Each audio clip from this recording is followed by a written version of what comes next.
শুভ সন্ধ্যা বন্ধুরা। আজ হলো 5 জুলাই রবিবার।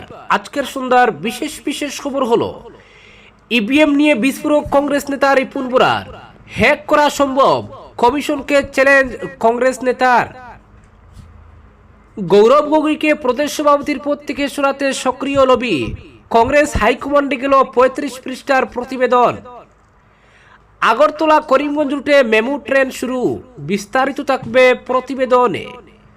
কাল থেকে আসাম বিধানসভার অধিবেশন শুরু, রাজ্য বাজেট পেশ 10 জুলাই। এনআরসি চুট হিন্দুকে সিএএ তে আবেদন করতে হবে, রাজ্যে হিন্দু বাঙালি ডিপুটার 1 লক্ষেরও কম, বললেন মুখ্যমন্ত্রী হিমন্ত বিশ্ব শর্মা। এবার রাম মন্দিরের ডামাডোলের মাঝে হিন্দুদের আরেক পবিত্র তীর্থস্থান বদ্রীনাথে অনুদানের টাকা চুরির অভিযোগ উঠল। বদ্রীনাথেও দানের টাকা 900, তদন্তের নির্দেশ। শ্রীভূমিতে দীপায়ন চক্রবর্তী, কাছাড়ে বিজয় মালাকার, হাইলাকান্দিতে প্রভারী সুদীপ। সদরঘাটে জেলা পরিষদের কার্যালয়ের সামনে উন্মুক্ত নালা, বাড়ছে দুর্ঘটনার আশঙ্কা। ড্রেন সহ ফুটপাত নির্মাণের দাবিতে সরব বৃহত্তর শিলচর নাগরিক মঞ্চ। অনুদান কেলেঙ্কারির পর রাম মন্দিরে নজিরবিহীন কোড়াকুড়ি, পকেটবিহীন পোশাক বাধ্যতামূলক, সম্পূর্ণ নিষিদ্ধ মোবাইল। হাইলাকান্দিতে 20 লক্ষ টাকার ইয়াবা উদ্ধার, আটক 1। পাঁচগ্রামের ইনটেক মাঠে পূর্ণাঙ্গ স্টেডিয়ামের সম্ভাবনা, আগে অবৈধ দখলমুক্ত করার উপর জোর বিধায়ক কমলাক্ষের। বিশ্বকাপের কোয়ার্টার ফাইনালে প্রথম দল মরক্কো, বিদায় কানাডার। এবং সর্বশেষ খবরটি হলো পেনাল্টি গোলে কোয়ার্টার ফাইনালে ফ্রান্স। এবারে শুনুন বিস্তারিত খবর। ইভিএম এর বিশ্বাসযোগ্যতা নিয়ে ভারত সহ সমগ্র বিশ্বের বিভিন্ন দেশের অভিযোগ রয়েছে, কিন্তু ভারতের নির্বাচন কমিশন বা সুপ্রিম কোর্ট ইভিএম হ্যাক করা যায় তা মানতে চায়নি। এবার ইভিএম নিয়ে বিস্ফোরক অভিযোগ আনেন কংগ্রেস নেতা রিপুন বোরা। তিনি ভারতের নির্বাচন কমিশনকে চ্যালেঞ্জ জানিয়ে বলেন, ইভিএম হ্যাক হয় ও ইভিএমকে হ্যাক করা সম্ভব। গুয়াহাটি প্রেস ক্লাবে আয়োজিত এক সাংবাদিক সম্মেলনে কংগ্রেস নেতা রিপুন বোরা বলেন, গত 4 মে বিধানসভা নির্বাচনের ফল প্রকাশের 2 মাস হয়েছে। এই সময়ে তিনি ও একজন সফটওয়্যার বিশেষজ্ঞকে নিয়ে 3 জনের একটি টিম বিভিন্ন পর্যায়ে অনুসন্ধান চালিয়ে এটা স্পষ্ট করেন যে ইভিএমকে হ্যাক করা যায়। তার জন্য কোনো রিমোট কন্ট্রোল বা ইন্টারনেট সংযোগের প্রয়োজন হয় না। তিনি বলেন, নির্বাচনের দিন নির্বাচন কমিশন সকাল 7টায় ভোট গ্রহণ পর্ব শুরু হওয়ার পর থেকে প্রতি 2 ঘন্টা অন্তর ভোটের হার ঘোষণা করে। ভোট গ্রহণের দিন দুপুর 1টা থেকে 3টার মধ্যে রাজ্যের 34টি ভোট কেন্দ্রে হঠাৎ করে 15% ভোট জাম করে, তেমনি 32 কেন্দ্রে 16% ভোট হঠাৎ বৃদ্ধি এক ভয়ানক ইঙ্গিত বলে দাবি রিপুন বোরার। তিনি বলেন, ইভিএম হ্যাক সম্ভব নয় বলে নির্বাচন কমিশনের দাবি। ভোট গ্রহণের পর ইভিএম স্ট্রং রুমে চলে যায়, সেখানে ইভিএম অফলাইন মুডে থাকে, ব্লুটুথ বা ইন্টারনেট সংযোগ থাকে না, ফলে ইভিএম হ্যাক সম্ভব নয়। তাছাড়াও মক পোল বা ভিভিপ্যাট করার পর ভোট গ্রহণ শুরু হয়, ফলে ইভিএম সন্দেহের ঊর্ধ্বে। নির্বাচন কমিশনের এই যুক্তিকে খণ্ডন করে রিপুন বোরার দাবি, সফটওয়্যার বিশেষজ্ঞদের মতে ইভিএম হচ্ছে কম্পিউটার। কম্পিউটার যেভাবে প্রোগ্রামিংয়ের মাধ্যমে পরিচালিত হয়, তেমনি ইভিএমও প্রোগ্রামিংয়ে পরিচালিত হয়। প্রোগ্রামিংয়ে যেভাবে নির্দেশ দেওয়া হবে, ইভিএম সেভাবেই কাজ করবে। ইভিএম ভারতে নির্মাণ করা হলেও প্রোগ্রামিং সফটওয়্যার আনা হয় জাপান ও নেদারল্যান্ড থেকে। মাইক্রোচিপস এই প্রোগ্রামিং জাপান থেকে করে নিয়ে আসা হয় এবং ভারতে তা ম্যানুয়ালি ইভিএমে স্থাপন করা হয় বলেও দাবি করেন তিনি। পরবর্তী খবরটি হলো আগরতলা করিমগঞ্জ রুটে মেমু ট্রেন শুরু। উত্তর পূর্ব সীমান্ত রেলওয়ে এই অঞ্চলের প্রথম main line electric multiple unit অর্থাৎ মেমু ট্রেন পরিষেবা শুরু করার মাধ্যমে ত্রিপুরা ও উত্তর পূর্বাঞ্চলে যাত্রীবাহী রেল পরিবহনের এক নতুন যুগের সূচনা করেছে। ত্রিপুরার মুখ্যমন্ত্রী অধ্যাপক ডক্টর মানিক সাহা শনিবার আগরতলা রেলওয়ে স্টেশনে আগরতলা করিমগঞ্জ আগরতলা মেমু ট্রেনের যাত্রার শুভ উদ্বোধন করেন। সীমান্ত রেল সূত্রে জানা গেছে, এই ট্রেনটি আগে ডিজেল ইলেকট্রিক মাল্টিপল ইউনিট অর্থাৎ ডেমো পরিষেবা হিসেবে চলছিল। সেটিকে এখন সফলভাবে নতুন মেমুতে রূপান্তর ও উন্নীতকরণ করা হয়েছে। এই রুটে বৈদ্যুতিকীকরণের কাজ সম্পন্ন হওয়ার পর এটি একটি উল্লেখযোগ্য প্রযুক্তিগত অগ্রগতি। এই ঐতিহাসিক পদক্ষেপটি সমগ্র অঞ্চলের রেলপথে দ্রুত বৈদ্যুতিকীকরণের পর আধুনিকীকরণ, স্থিতিশীল পরিবহন ব্যবস্থা এবং যাত্রীদের জন্য উন্নত সুযোগ সুবিধা নিশ্চিত করার ক্ষেত্রে উত্তর পূর্ব সীমান্ত রেলওয়ের ধারাবাহিক প্রচেষ্টায় আরও একটি গুরুত্বপূর্ণ মাইলফলক হিসেবে চিহ্নিত হয়েছে। উত্তর পূর্ব সীমান্ত রেলের জনসংযোগ আধিকারিক কপিঞ্জল কিশোর শর্মা বলেন, ত্রিপুরা তথা সমগ্র উত্তর পূর্বাঞ্চলে প্রথম মেমু পরিষেবা শুরু হওয়া সীমান্ত রেলওয়ের এক যুগান্তকারী সাফল্য। ডেমু ট্রেনের বিপরীতে মেমু ট্রেন পরিষেবা বৈদ্যুতিক ট্র্যাকশনে চলে, এর ফলে পরিচালনার ক্ষেত্রে পরিবেশ বান্ধব, শক্তি সাশ্রয়ী এবং সুলভ করে তোলে। মেমু ট্রেনগুলোর গতিবেগ বৃদ্ধি ও হ্রাসের ক্ষমতা অত্যন্ত উন্নত, ফলে স্টেশনগুলোর মধ্যে দ্রুত চলাচল সম্ভব হয় এবং সাব আরবান ও কম দূরত্ব রুটে সামগ্রিক যাত্রায় সময় অনেক কমে আসে। পরবর্তী খবরটি হলো, কাল থেকে অধিবেশন শুরু, রাজ্য বাজেট পেশ 10 জুলাই। প্রশ্নোত্তর পর্ব দিয়ে শুরু, বাজেট পেশ 10 জুলাই। তারপর টানা আলোচনা, অনুদান দাবি নিয়ে বুটাবুটি, সরকারি বিল, বেসরকারি সদস্যদের কর্মসূচি, সব মিলিয়ে জুলাই মাস জুড়ে সরগরম থাকতে চলেছে আসাম বিধানসভা। আসাম বিধানসভা সচিবালয় ষোড়শ অসম বিধানসভার 2026 সালের বাজেট অধিবেশনের অস্থায়ী কর্মসূচি প্রকাশ করেছে। সেই সূচি অনুযায়ী আগামীকাল 4 জুলাই দিসপুরে শুরু হবে বাজেট অধিবেশন। অধিবেশন চলার কথা 31 জুলাই পর্যন্ত। প্রথম দিন অর্থাৎ 6 জুলাই প্রশ্নোত্তর পর্বের পর অধ্যক্ষ বিজনেস অ্যাডভাইসরি কমিটির রিপোর্ট ঘোষণা করবেন।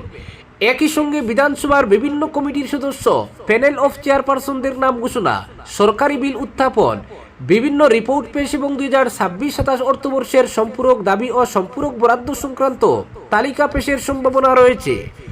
ওই দিন শুভ প্রস্তাব নেওয়া হবে। অধিবেশনের সবচেয়ে গুরুত্বপূর্ণ দিন 10 জুলাই। ওই দিন রাজ্য সরকারের 2026-27 অর্থবর্ষের বার্ষিক আর্থিক বিবরণী তথা বাজেট পেশ করা হবে। তার আগের দিন 9 জুলাই সম্পূরক অনুদান দাবির পর আলোচনা ও বুটাবুটি হওয়ার কথা।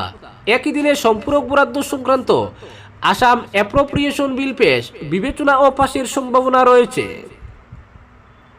পরবর্তী খবরটি হলো, এই মুহূর্তে আসামের ডিটেনশন ক্যাম্পে একজনও হিন্দু বাঙালি নেই। এমনকি রাজ্যের সন্দেহভাজন বিদেশির মধ্যে হিন্দু বাঙালির সংখ্যা এখন 1 লক্ষেরও কম, এমনটাই দাবি করেছেন হিমন্ত বিশ্ব শর্মা। তবে মুখ্যমন্ত্রী একই সঙ্গে এটা স্বীকার করেছেন যে চূড়ান্ত এনআরসি প্রকাশ পাওয়ার পর এই পরিসংখ্যান ব্যাপকভাবে পাল্টে যাওয়ার সম্ভাবনা রয়েছে। অর্থাৎ এনআরসি থেকে যাদের নাম বাদ পড়বে তাদের মধ্যে হিন্দু বাঙালির সংখ্যা যথেষ্ট সংখ্যকই থাকবে। তবে সেক্ষেত্রে সমাধান কি হতে পারে এরও ইঙ্গিত দিয়েছেন মুখ্যমন্ত্রী। তিনি বলেছেন, চূড়ান্ত এনআরসিতে যেসব হিন্দু বাঙালির নাম থাকবে না তাদের সিএ এর মাধ্যমে নাগরিকত্বের জন্য আবেদন জানাতে হবে। একটি সর্বভারতীয় ইংরেজি দৈনিকের সঙ্গে মুখোমুখি আলাপচারিতা হিমন্ত বিশ্ব শর্মার কাছে আসামে হিন্দু বাঙালি উদ্বাস্তুর বিষয়ে জানতে চাওয়া হয়েছিল। মুখ্যমন্ত্রী বলেছেন, রাজ্যে বিজেপি সরকার আসার পর পরিস্থিতি অনেকটাই পাল্টে গেছে। এক সময় আসামে হিন্দু বাঙালি ডি ভোটারের সংখ্যা 3.5 থেকে 4 লক্ষের মতো ছিল। বিদেশি ট্রাইব্যুনালে দীর্ঘদিন ধরে মামলা চলত, কিন্তু এখন আইনি প্রক্রিয়ায় এর সমাধানের পথ বের করা হয়েছে। ফলে এখন হিন্দু বাঙালি ডি ভোটারের সংখ্যা খুব বেশি হলে 1 লক্ষের মতো হবে। মুখ্যমন্ত্রী বলেছেন, আগামী দিনে এই সংখ্যা আরও কমবে।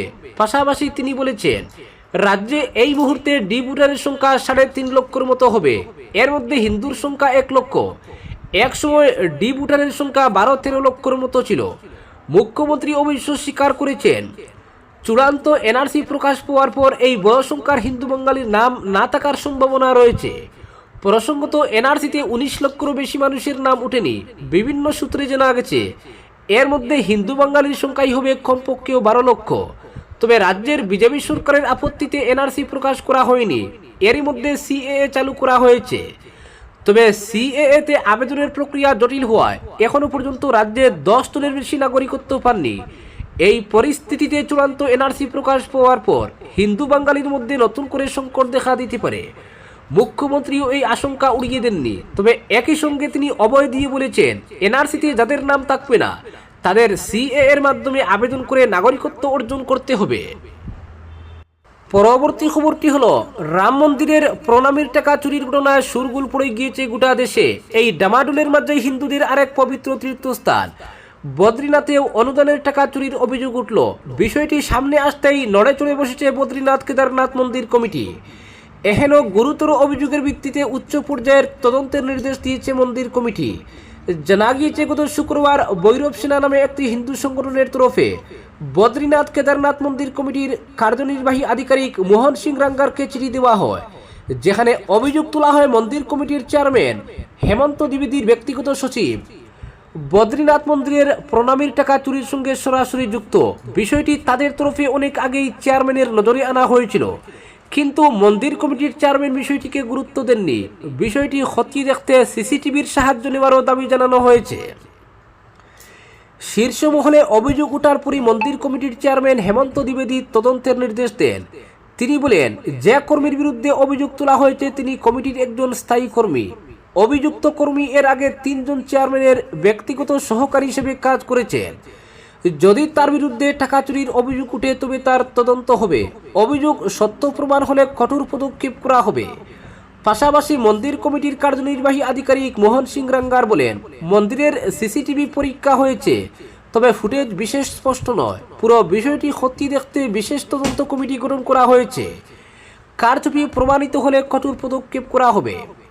উল্লেখ্য, চলতি মরশুমে এখনো পর্যন্ত কেদারনাথ ও বদ্রীনাথ মন্দির থেকে প্রণামী বাবদ প্রায় 70 কোটি টাকা অনুদান এসেছে।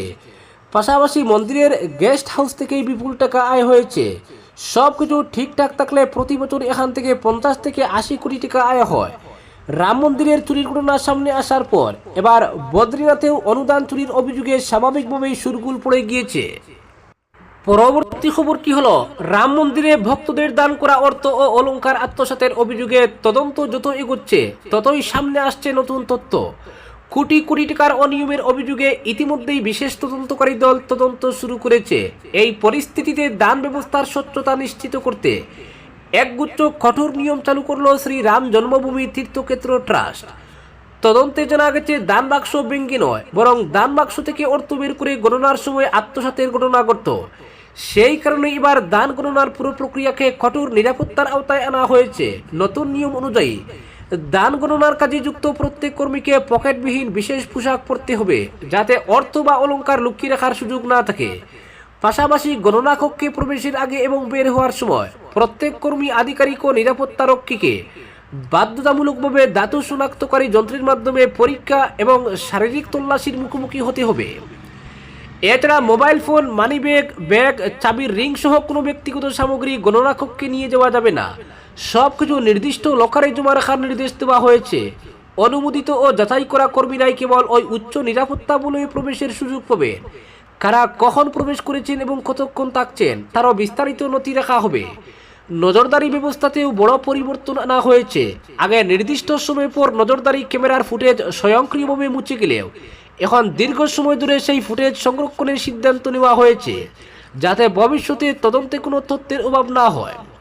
মন্দির সূত্রে জানা গিয়েছে, প্রতিদিন গড়ে প্রায় 75 লক্ষ টাকা দান হিসেবে জমা পড়ে। উৎসবের সময় সেই অঙ্ক কয়েক কোটি টাকায় পৌঁছে যায়। মন্দিরে থাকা প্রায় 40টি দান বাক্স থেকে সংগৃহীত অর্থ গণনার সময়ই অনিয়মের অভিযোগ সামনে এসেছে। পরবর্তী খবরটি হলো, বিশ্বকাপের কোয়ার্টার ফাইনালে প্রথম দল মরক্কো, বিদায় কানাডার। মরক্কো 3-0 গোলে কানাডাকে হারিয়ে 2026 বিশ্বকাপের প্রথম দল হিসেবে কোয়ার্টার ফাইনালে জায়গা নিশ্চিত করেছে। শনিবার অনুষ্ঠিত ম্যাচে মরক্কোর হয়ে আজ্জাদিন উনাহি জোড়া গোল করেন। শেষ দিকে তৃতীয় গোলটি করেন সুফিয়ান রাহিমি। ম্যাচে মরক্কোর 2 তারকা আশরাফ হাকিমি ও ব্রাহিম দিয়াজ একটি করে অ্যাসিস্ট করেন। এছাড়া রহিমের গোলেও অ্যাসিস্ট করেন ব্রাহিম দিয়াজ। তবে ম্যাচের শুরুতেই চোট পেয়ে মাঠ ছাড়েন মরক্কোর নির্ভরযোগ্য স্ট্রাইকার ইসমাইল সাইবিরি। তবুও আক্রমণভাগে দারুণ নৈপুণ্য দেখিয়ে সহজ জয় তুলে নেয় আফ্রিকার দলটি। এই হারের ফলে 2026 বিশ্বকাপের 3 সহ আয়োজক দেশের মধ্যে প্রথম দল হিসেবে টুর্নামেন্ট থেকে বিদায় নিল কানাডা। তবে প্রথমবারের মতো বিশ্বকাপের নকআউট পর্বে ওঠা এবং রাউন্ড অফ 32-এ দক্ষিণ আফ্রিকাকে হারিয়ে প্রথম নকআউট জয় পাওয়ার সাফল্য নিয়ে মাথা উঁচু করে বিদায় নিয়েছে কানাডা। টানা দ্বিতীয় বিশ্বকাপে কোয়ার্টার ফাইনালে উঠল মরক্কো। শেষ 8-এর লড়াইয়ে তাদের প্রতিপক্ষ ফ্রান্স। পরবর্তী খবর, দৃঢ় রক্ষণ গড়ে তুলে দীর্ঘ সময় ফ্রান্সকে আটকে রেখেছিল প্যারাগুয়ে। 7 মিনিট পর্যন্ত কিলিয়ান এমবাপ্পেদের কোনো সুযোগই কাজে লাগাতে দেয়নি লাতিন আমেরিকার দলটি। তবে নিজেদের বক্সের ভিতরে করা একটি ফাউলই শেষ পর্যন্ত কাল হয়ে দাঁড়ায়।